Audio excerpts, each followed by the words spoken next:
It's a fantastic little story. It has lasted all these years. I heard it from the main source, and that was my father, who in the story is Lucky Sutton, or Elmer Sutton. My dad and his wife Vera had come in. They had worked with the carnival for years.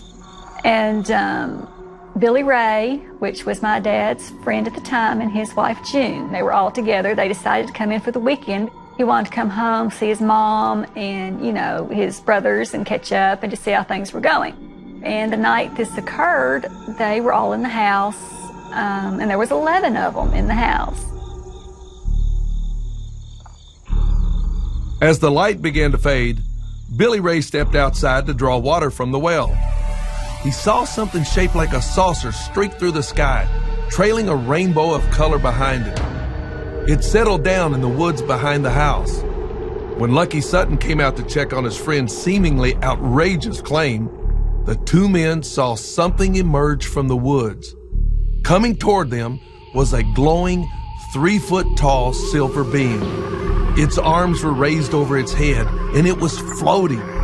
Unnerved and frightened for their families, the two men ran indoors. At first, their families wouldn't believe them, until Lucky's mother, Glennie, saw it at the back door of the house.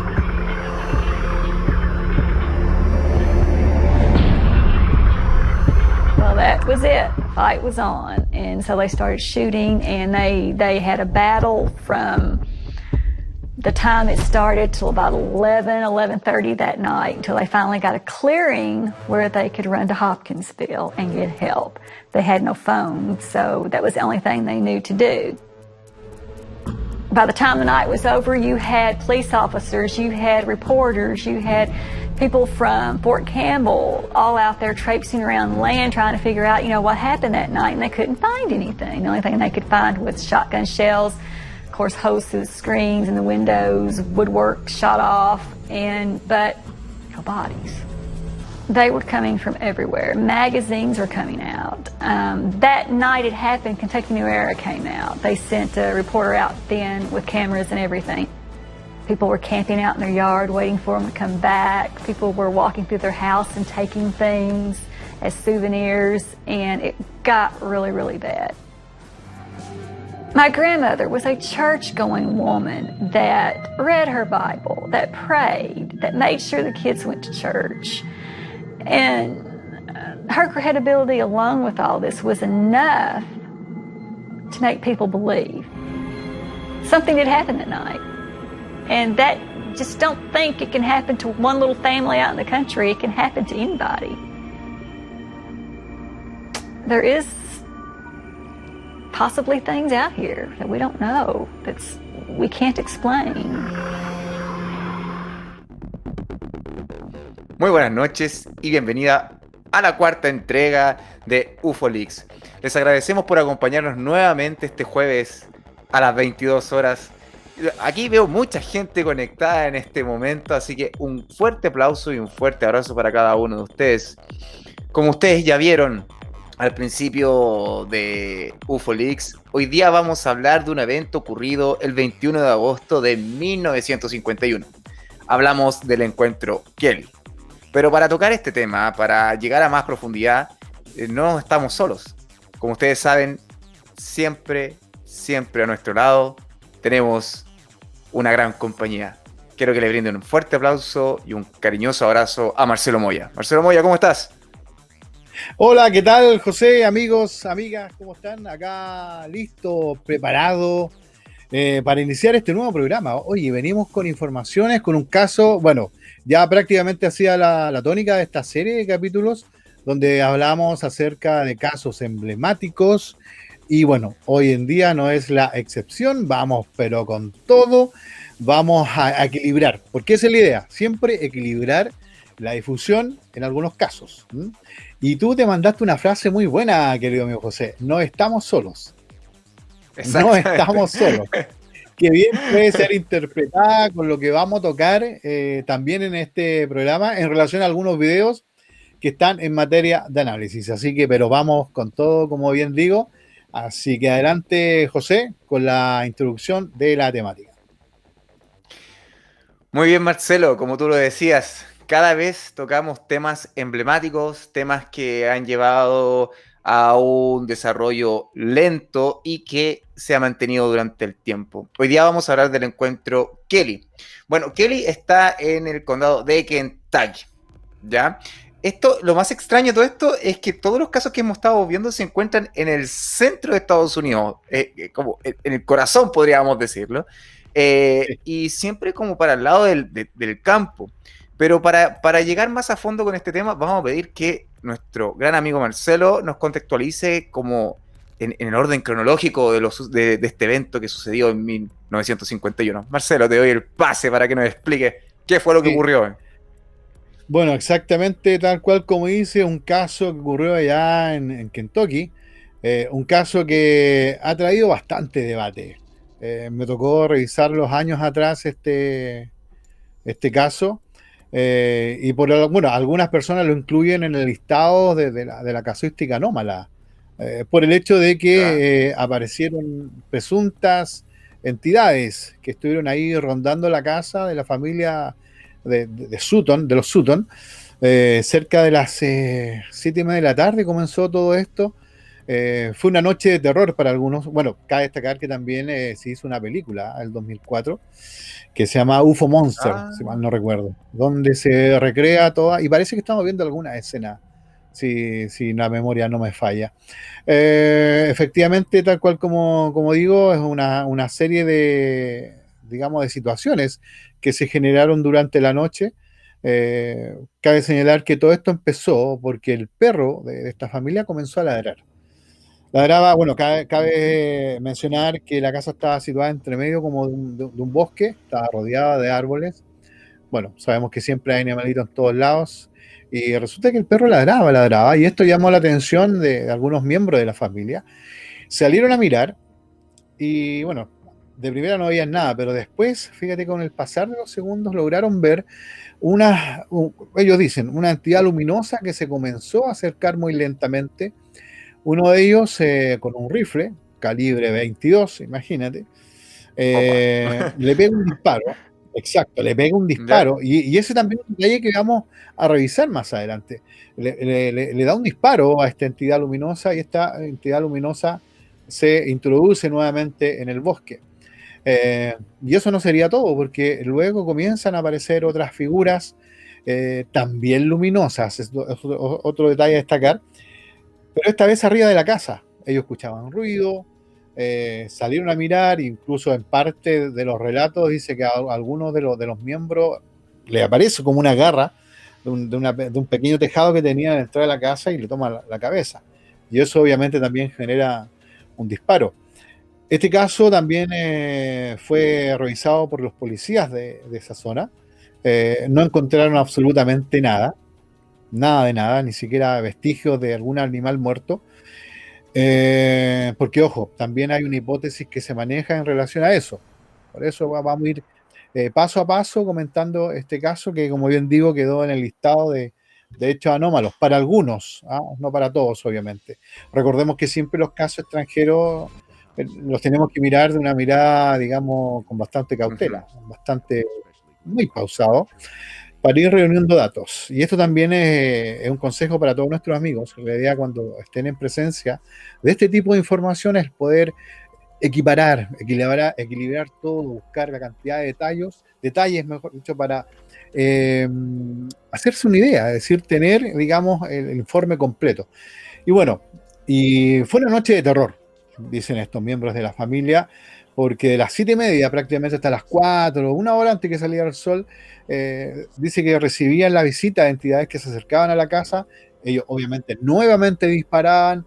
Dice que estas entidades como que volaban hacia los árboles, otras se desaparecían en medio del follaje, y eso generó, como te digo, bastante miedo.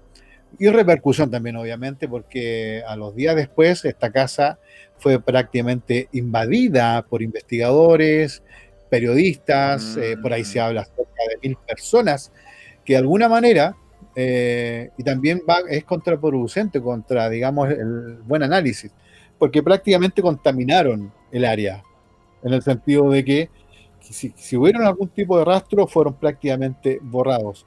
Eso también es un dato que hay que tener en cuenta, porque sucede mucho también en ufología, de que cuando un caso impacta, de inmediato la gente se suma y va al lugar.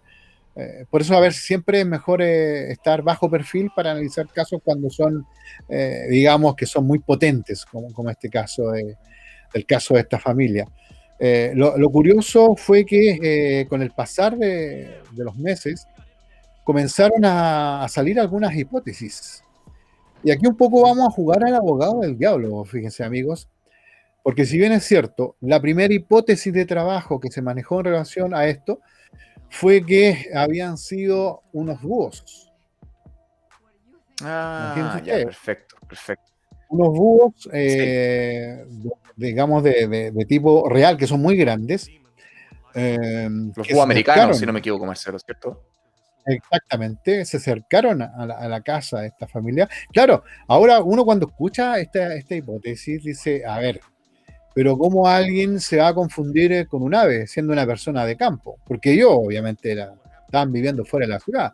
Entonces, claro, esa primera hipótesis puede ser muy chocante, pero obviamente entra en el rango de lo que son los análisis. Bueno, ellos decían que estos investigadores, específicamente Donald Menzel fue un gran astrónomo astrofísico que también investigó varios casos ufológicos en Estados Unidos, falleció el año 76, fue un gran científico, y él abordó esta hipótesis de las aves. Ahora, si bien es cierto, como dijimos recién, ¿cómo alguien se va a confundir con alguna ave? Porque ellos Claro, describían una entidad con una especie de orejas muy largas, los brazos largos, es decir, el dibujo que se hizo a posterior coincidía perfectamente con la tipología humanoide. Seres, digamos, de 1 metro de estatura, cara alargada, ojos grandes. Y a partir de ahí, justamente estamos viendo ahí la descripción, justamente algunos investigadores, como digo, comenzaron a esbozar hipótesis, porque decían, estos ojos grandes se parecen mucho a lo que tienen los búhos. Ahora nos queda un dato, porque ellos decían que estaban iluminados. sí, Iluminados, es decir, claro. Entonces, pero buscando mayor información, algunos fueron más allá, porque decían que estas aves, al dormir al interior, digamos, de los troncos que estaban botados por ahí, estos troncos tienen la capacidad de generar un tipo de hongo, ¿m? Que es bioluminescente. Detalle a ya, tener en cuenta, perfecto, entiendo, entiendo. porque estamos hablando también de un lugar con poca iluminación. Ahora, si ustedes se han dado cuenta, por eso digo que vamos a jugar un poco al abogado del diablo, si se han dado cuenta, cuando vemos, por ejemplo, no sé si, bueno, hay cantidad de videos en algunos sitios de internet donde se habla del microorganismo luminoso o bioluminiscente, que tendría que ser una contaminación lumínica, pero que no tendría que existir contaminación lumínica, es decir, luminosidad cero, para recién ver ¿Ya? algo iluminado. Ahora muchos dirán, oye, pero si hay muchos microorganismos, digamos, en conjunto, se puede ver digamos, un brillo bastante alto. Yo creo que no, fíjate. El brillo es muy tenue, muy, muy tenue. No es algo que llame la atención, por ejemplo, oye, está brillando algo y poco menos que ilumine, hay sector, digamos, aledaño. Es un detalle bastante curioso, que también fue abordado. Entonces ya tenemos dos hipótesis. La primera, que es de los búhos, y la Ujú. segunda, que estos búhos estaban, digamos, contaminados en su plumaje con un tipo de hongo luminoso. Entonces, claro, ahí podemos decir a ciencia cierta, no, esta familia se confundió bastante. Ahora, hay un detalle también a considerar. Cuando a veces nos vemos enfrentados a situaciones que un poco nos descolocan, ya sea con explicaciones convencionales o no. Te digo, a mí me ha tocado conversar con personas que quedan totalmente, digamos, asustadas y de cierta forma no pueden recordar de buena forma lo que vieron o lo que vivieron en su minuto. ¿Por qué? Porque la sorpresa, obviamente, y el miedo, además, te hace perder de pronto la objetividad que se requiere para poder contemplar algo y extraer mayores detalles, que de alguna forma ayudan a tratar un poco de esbozar un resultado prosaico. Bueno, ahí tenemos ya dos hipótesis. Ahora, dos hipótesis. Dos hipótesis. Ahora, lo curioso de esto es que cuando fue la policía y comenzaron a buscar algunos rastros, no hallaron nada de sangre, de plumas. Entonces, ¿de qué estamos Ya, hablando eso es ahí? importante. Un disparo grave. Claro, imagínate, José, que cuántas veces, lamentablemente, hemos visto aves que fallecen por disparos y las plumas están totalmente esparcidas. Es decir, hay Exactamente. rastros pánicos, digamos, en el área. Y no se encontró nada de eso. Entonces, claro, tenemos este dato de que no hay rastros y por otro lado tenemos las aves. Entonces hay dos ideas que chocan entre sí. Entonces, claro, cuando uno esboza, como bien digo, la hipótesis del ave, es como, a ver, es como que una hipótesis bastante alejada, pero obviamente se tiene que considerar. En los análisis prácticamente todo vale, hasta que los miembros de la familia, lo que se dice por ahí también, hayan hecho un montaje con respecto a esto. Porque, Mm, según ellos, los investigadores decían que ellos fueron de cierta forma influenciados por algunas películas de la época, por algunos libros dedicados a esta temática. ¿Mm? Eso tampoco no deja de ser, porque también es un gatillante importante a la hora de, digamos, de buscar un dato que te diga, a ver, aquí esta persona, de cierta forma, todos los datos que entrega se parecen mucho a lo que salió publicado en tal año, tal mes o en tal parte. Entonces, por ahí se va conformando un análisis bastante contundente, pero a pesar de todo, fíjate, José, y no sé si tú tienes alguna pregunta, nuestros amigos y amigas también, es como que cuesta un poco decir hipótesis racional, como que todo fue explicado, porque hay detalles que no cuadran. Yo te vuelvo a insistir con eso, hay sí. detalles que no cuadran. Ahora, eh, cuando tú a veces, por ejemplo, cuando vemos algunas series documentales en relación a las aves, cuando por ejemplo hay disparos, las aves salen, digamos, despavoridas, Sí, no favorito. vuelven al lugar de, Favorito. digamos, del ataque. Ahora, claro, algunos pueden explicar, oye, sí pueden volver si hay algún polluelo cerca que se haya escapado del nido, entonces como una manera de defensa, digamos, se acerquen todos al lugar a tratar digamos, de rescatarlo de alguna forma. Entonces, eso intentaría explicar el por qué con un balazo estas entidades luminosas volvían, ¿m? Haciendo hincapié en lo que es la hipótesis de las aves. Marcelo, haciendo una recopilación de toda la información que nos acabas de dar en cuanto a las hipótesis, acabamos de ver unas imágenes donde se hace la comparación del búho con estos seres que describieron estos campesinos. Si no recuerdo, son 11 los campesinos que están comprometidos, que serían la madre de estos jóvenes, los hijos, o sea, hay una familia completa.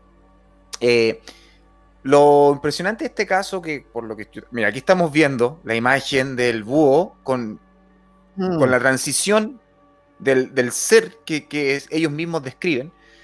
Hay una relación, pero lo que llama la atención, como tú dices, es el brillo. Y aparte, supuestamente uno de los disparos que emitió uno de estos sujetos, de los afectados, dice que también hubieron ruidos metálicos, como que existiera un tipo de chaleco antibalas. Hay muchas mm, versiones. Y una de ellas es la que más me sorprende, que es cuando lo toman de la cabeza y lo levantan un poco, porque estos seres estaban, o estas entidades estaban en los techos caminando, estaban en los árboles, no estábamos hablando de uno, sino que eran varios, si no me mm. equivoco. Claro, ese detalle de, digamos, de que tú dices de la cabeza que lo toma, bueno, ahí esa es la Ujú. película, esa es la película que fue realizada en 2004. Sabemos que Hollywood, cuando mete, digamos, se mete todo este Ah, caso en ya, la industria perfecto. film, de inmediato, obviamente, hay un sensacionalismo de por medio, es decir, agrandar los hechos para de alguna manera hacer más atractiva la película. Entonces, ese también es un detalle que hay que tener ahí guardadito. ¿M?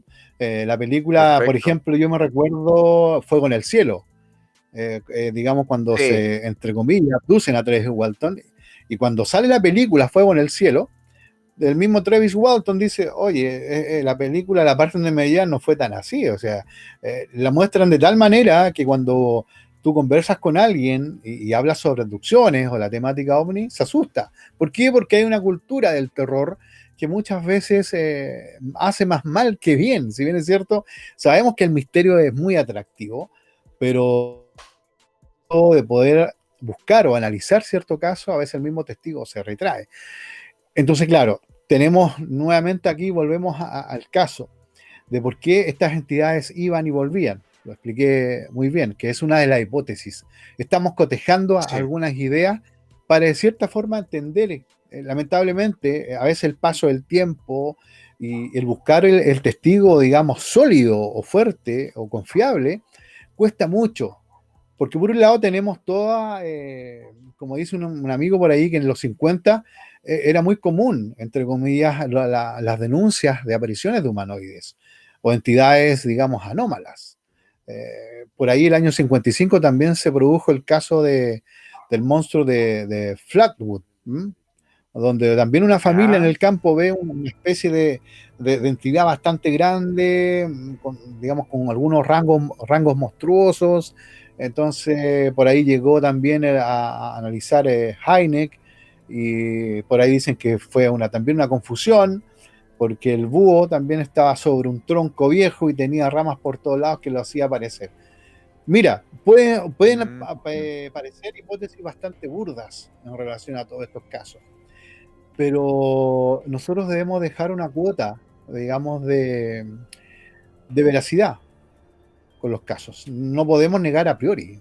Eso sería total contraproducente, sobre todo, sí. como bien digo, con casos de extranjero. Entonces, es curioso cómo se va manejando todo. Ahora, hay ciertos datos de que dice que hubieron más confusiones con este tipo de aves años anteriores.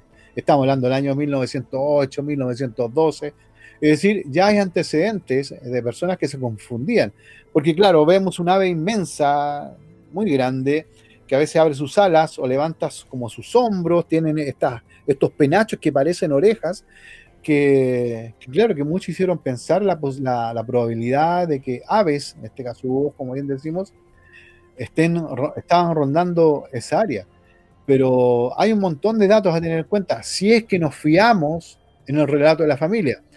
Porque quien habló, y tal cual como dijiste tú, José, quien habló más fue la señora, que estaba un poco adentro de la casa, y las personas que Sí. tuvieron un contacto directo, visual, con estas entidades, fueron los cazadores, o mejor dicho, los hombres de la familia, que salieron con las armas a disparar a esas entidades. Tal cual como lo dijimos al principio, la posibilidad de un fraude también es cierta, por toda la sugestión, toda la algarabía que había en ese minuto con el tema OVNI. Recordar que esto, como entre comillas, como que recién estaba comenzando, recién comenzaba a tomar forma todos estos casos de humanoides, de platillos voladores. No estamos hablando así como hoy en día de luces, que hay como una transformación. Eso también muchas veces depende también de lo que es el desarrollo de la ciencia ficción. Por ejemplo, Julio Verne hablaba de una nave, esto es en 1800 y Ujú. tanto, hablaba de una nave con hélices.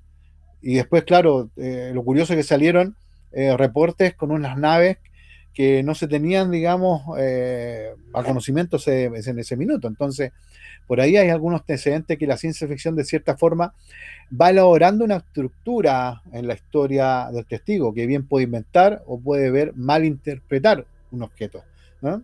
Sabemos que la percepción humana es muy compleja, sobre todo, tal cual Sí. como te dije un poco, que a veces la sorpresa, el miedo, un poco desconcentra y no te deja ver bien lo que está sucediendo. Y esto, fíjate, yo no lo quiero dejar pasar. Si bien es cierto, claro, en los 50 hablamos de humanoides, y fíjate que hoy en día hay reportes de este tipo de situaciones. Quizás no con digamos, el nivel de que se da en los 50, sobre todo en Estados Unidos. Recordemos prácticamente que fue como, entre comillas, la cuna de todo lo que fue la corriente Sí. ufológica. Eh, Acá en Chile, fíjate, me ha tocado conversar con testigos de que han visto tipologías de humanoides que totalmente se desconocen. O sea, perdón, no se comparan con las tipologías que comúnmente solemos ver en algunas publicaciones. Por ejemplo, el gris, la entidad alta. Yo me recuerdo un caso ahí en el sector de Peñuelas, donde un grupo de personas, y esto es muy importante, te lo voy a contar porque esta persona estaba en un paseo y de pronto los árboles comienzan a escuchar ruido. Obviamente ellos pensaron que eran los animales del lugar, pero Claro. ese ruido se hacía mucho más fuerte y se acercaba donde estaban ellos, al interior de la carpa. Uno de ellos sale, obviamente lo siguen los demás compañeros y comienzan a buscar desde dónde era el origen del ruido, hasta que ese ruido se comenzó a hacer más patente y lo tienen enfrente. Y de improviso, uno de ellos me relata, conjunto con la otra persona, que del follaje aparece, así tal cual, me lo dicen, un mono. Salta un mono, Un mono. pero la descripción que hacen y que se separa del típico chimpancé es que este tenía alas, me lo describen. Y fue bastante, digamos, conversado entre el grupo de amigos. Incluso nunca lo dieron a conocer, salvo cuando ahí tuvimos una reunión con ellos, nunca lo dieron a conocer, porque por el temor al ridículo. Y ellos decían, Claro. se conversaban entre sí, oye, nunca nadie nos va a creer lo que vimos, nos van a dar de locos, que estábamos tomando, fumando en ese minuto, no sé. Así que decidieron hacer un pacto de silencio y no contarlo hasta algunos años, Mira. hace pocos años, donde apareció esta entidad. Entonces, claro, nosotros podemos hacer a veces una correlación de componentes emocionales, de la influencia que tiene la ciencia ficción, y claro, entramos a un campo que muchas veces puede ser, a ver, creemos o no creemos, pero lo importante aquí siempre digo, con cautela, ir viendo todas las informaciones, profundizar tanto en el lado de la crítica racional, como también en los ufólogos que presentan a veces estos casos que son Estos muy casos. rimbombantes, pero en ciertas ocasiones tienen ciertas falencias a la hora de investigar. Pero obviamente este caso yo creo que va a seguir dando que hablar y va a ser, pero materia de estudio, de películas constantemente. Marcelo, mira, qué bueno que tú me hablas porque acá tenemos un extracto de un video, es que es un documental estadounidense donde hablan varios testigos y familiares, ¿ya? A ver. Incluso dos que presenciaron los hechos, que es O.P. Barker y Looney Landford, si no me equivoco, Landford es el apellido. Vamos a este video para que después lo comentemos, ¿te parece? My name is O.P. Baker, and I was in the house that night, and I saw them creatures. O.P. Baker, the brother of Eileen Sutton, was 30 years old in 1955. The farm laborer lived in Hopkinsville at the time, but often stayed overnight at the farmhouse where the person with whom he rode to work could pick him up more conveniently than in town. I remember we all were sitting there about, I'd say around 8 o'clock. We heard a noise on top of the roof. Listen, Mom, listen. There's something on the roof.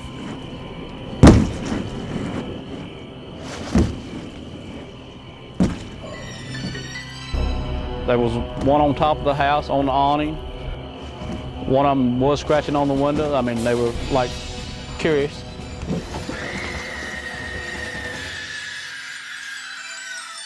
As far as the guns being shot, I don't know if whether it was on the far side of the house or this side. I do know that they said they come over.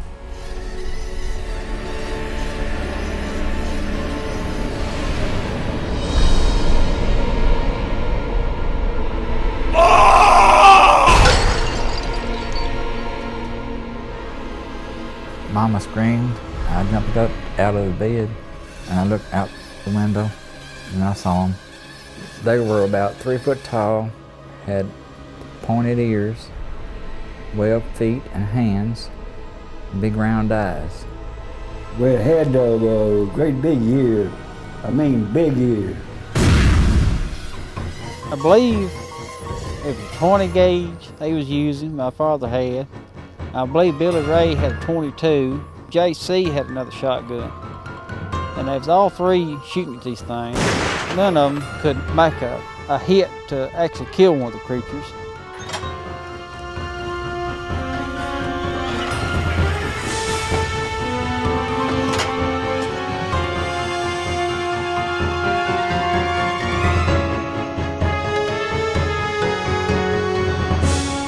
one of them green men reached down and got him by the hair of the head.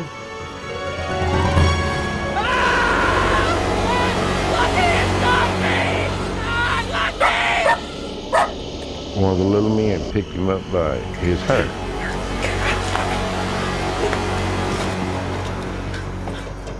And then that's when they started shooting.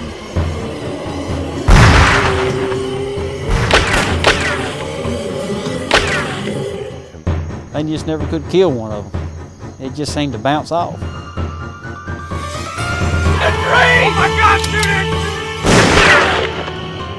One of the troopers who went to Kelly that night was Officer Russell N. Ferguson of the Kentucky State Police. While he admitted that the family seemed to be in a high state of anxiety when he and the others arrived at the farmhouse, the little men were nowhere to be seen.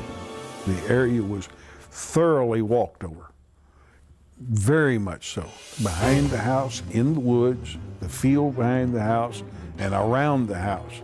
But they were telling us about the people that were on the roof trying to get into the house. They had tried to repel them to keep them from coming into the house. They shot at them several times, and obviously they didn't get in. My father would not make up a story like this. He was not that kind of man. He was a country man. He believed in making a living for his family, and he didn't believe in playing jokes. I ain't never known him to pull a prank, never. You want to take some pictures of them, Mom? I think I got enough pictures for now. Okay. Marcelo, aquí con este video estamos resumiendo el caso y todo lo que has nombrado, pero lo vemos de un formato audiovisual con una recreación bastante interesante y con los testigos. Sí.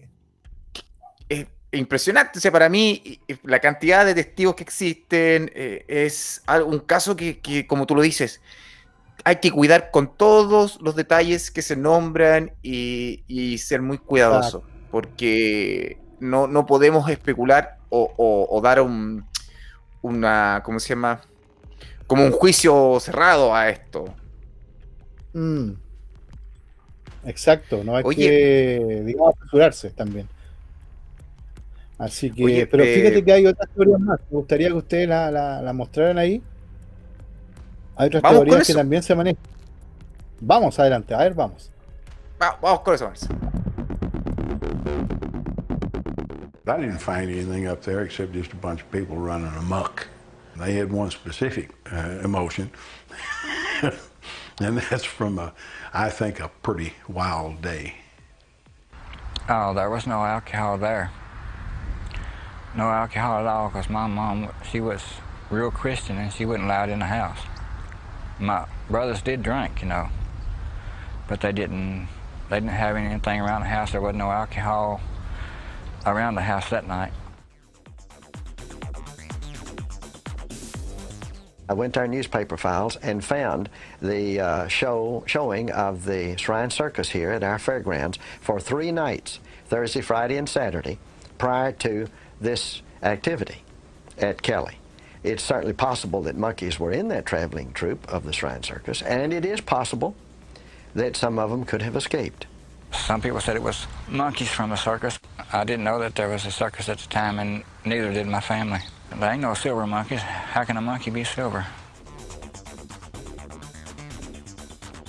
These electromagnetic plasmas have this enormous, powerful electromagnetic field around them. And when a person gets close to this field, it does interact with brain biochemistry. It also produces serotonin, a substance that is biochemically identical to a hallucinogenic drug called dimethyltryptamine, which is a 30-minute LSD trip, which, gee, if you had a 30-minute LSD trip when you were asleep, what would we call that? A dream. Qué interesante estas 3 teorías que se nombran, porque primero tenemos la familia que estaba borracha, después se nombra el campo electromagnético, y la tercera era... ¡Ay! Se me fue, la tengo en la punta de la lengua. Los chimpancés. Los chimpancés.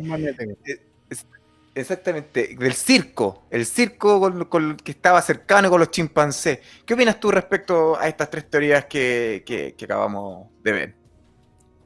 Bueno, también se habló, como dice ahí el documental, de chimpancés que se habían escapado, pero tampoco nos dice mucho si estamos hablando de disparos, es decir, tendría que haber algún herido, algo por el estilo, porque dice que se le venían encima y le disparaban. Y lo otro de la teoría del campo electromagnético, no sé, esa yo no la había escuchado. Pero, y de lo de la familia que estaba ebria, bueno, de cierta forma también tocamos en algo esa hipótesis, que esto podría haber sido inventado por toda la época, porque Claro. creo que hay un investigador que ellos ya tenían en conocimiento lo que había pasado con algunos casos donde habían aparecido, entre comillas, monstruos, que también se describían este tipo de entidades. No como ahora que hablamos de humanoides, de alienígenas y todo el tema. Pero también lo que pasó con Roswell, también obviamente esta es una zona que ha generado bastante turismo. Entonces, prácticamente es un polo de atracción, claro, de diversión. Estamos viendo todo. Le han sacado buen partido. Yo siempre digo, yo me saco el sombrero ante el merchandising, toda esta maquinaria comercial que El tiene Estados marketing. Unidos en relación a diversos casos, claro, Roswell, ahora esto, no sé, por una parte, bueno, se mantiene todo el caso en la memoria, pero no hay que dejar de lado tampoco la hipótesis que un poco tratan de explicar de que quizás no fue tan así como lo cuenta la familia. Y eso justamente es lo que están comentando también nuestros amigos ahí en el chat.